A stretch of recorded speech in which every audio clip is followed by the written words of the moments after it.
সেই লেভেলের একটা চিকেনের রেসিপি। ঘরের মশলা দিয়ে এত ভালো চিকেন বানানো যায়, চলুন চটপট বানিয়ে ফেলি। সর্ষের তেলে পেঁয়াজটাকে ভাজতে দিয়ে দিয়েছি। পাশে একটা মশলা করে নিয়েছি, মৌরি, ধনে, জিরে, গোটা গরম মশলা, আর দিয়েছি আমন্ড বাদাম আর কাজু বাদাম, হালকা করে রোস্ট করে নিয়ে গুঁড়ো করে রেখে দিয়েছি। এটা হলো একটা দামি মশলা, রেখে দেবেন কৌটো করে। পেঁয়াজটা লাল লাল হয়ে গেছে, সামান্য একটু জল দিয়ে নিয়েছি। দিয়েছি লঙ্কা গুঁড়ো, হলুদ গুঁড়ো, নুন, আর অল্প একটু ধনে গুঁড়ো, জিরে গুঁড়ো দিয়েছি। দিয়ে বেশি করে একটু টমেটো দিয়ে দিয়েছি।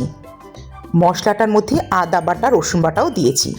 ভালো করে কষিয়ে নিয়ে এবার আসবে আসল গেম চেঞ্জার, মানে সেই বানানো মশলাটা। সেই স্পেশাল মশলাটা 2 চামচ ভর্তি করে দিয়ে দিয়েছি। পরিমাণ মতন মশলাটা দিলে এই চিকেনটা কষিয়ে নিয়ে যা স্বাদ হবে না।